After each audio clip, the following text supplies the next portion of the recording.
जनाबे अमीर अहले सुन्नत, हमारे यहाँ इफ्तारी तो भेजी जाती है लेकिन सहरी भेजने का रिवाज नहीं है। आप इस हवाले से क्या फरमाते हैं? जज़ाकल्लाहु खैरन।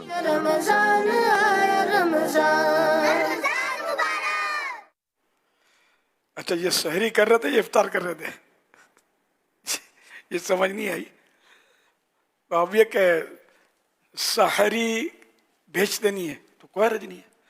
सारा साल बकरे का गोश्त भी नहीं भेजते, बकरीद में ही भेजते हैं।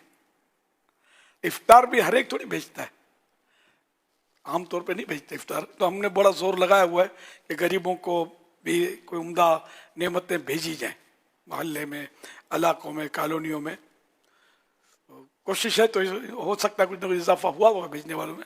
लेकिन जनरली तो घर में, मुझे खुद अपने बचपन का, जवानी का सब याद है। मुझे याद नहीं पड़ता किसी ने हमारे घर में इफ्तारी भेजी हो। हालांकि हमारा इलाका, तो मैं तो मेमनों के इलाके में रहा हूँ। मेमन, खुद भी मेमन हूँ। मेमन तो देने में ज़्यादा मजबूत होते माने जाते हैं, सखावत में। तो ये उर्फ पहले तो इतना नहीं था, अब हो गया हो तो पता नहीं कि हर एक दूसरे घर पे इफ्तारी भेजते हो। इतना टाइम भी नहीं होता होगा भेजने का। तो कोई बात, दिल बड़ा रखें, अपनी जेब में हाथ डालकर सारी की तरकीब कर लें। टाइम बिल्कुल कम होता है, देर सवेर पहुंची नहीं पहुंची। इफ्तार में टाइम ही टाइम है, थोड़ा टाइम निकल भी गया तो बंदा खाता पीता रहेगा।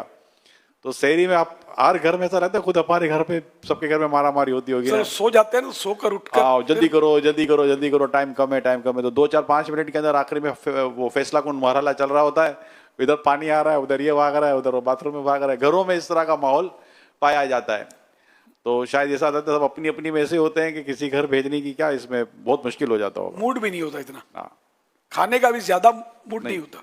इफ्तार में सारे दिन की भूख होती है। शहरी में क्या, रात भर कुछ ना कुछ बाद लोग खा भी लेते हैं, जागते हैं, तो ये इतना मजा नहीं होता खाने का। आज आपने किसी को भेज दिया, किसी ने आपको भेज दिया आस पड़ोस में, उसमें जरूर नहीं हो मुस्तहिक हो, गरीब हो, इस तरह हो कि मगरिब से पहले का कुछ आइटम जो होता ना, वो कुछ भेजने का सिलसिला रहता है लोगों का आपस में। तो इससे भी आपस में ताल्लुकात, मोहब्बत में और तो बढ़ती है। तो गरीबों का वो जरूरी नहीं है, मालदार के भी दे सकते हैं। पड़ोस पूरी बिल्डिंग भरी हुई है, आस पड़ोस इतने लोग रहते हैं, 40 जैसे पड़ोसी के जो कहते हैं। अब 40 पड़ोसी को दें जैसे, हाँ, ढूंढने का तो 40 के 40 आपको देने आएंगे, क्या ख्याल है? फ्रिज में समा जाएंगे? अब असल में तुम्हें कैलेंडर निकाल लेना चाहिए यार। देखो 40 को दिया है, ये दिन ये बांधने वाला भेजना हो ना, तो इस दिन भेजना, उसके अंदर पर्ची भेज देनी चाहिए। अगर आप भेजना चाहे तो इस तारीख को भेजिएगा, बाकी बुकिंग है हमारी। सल्लु अलल हबीब सल्लल्लाहु अलैहि वसल्लम।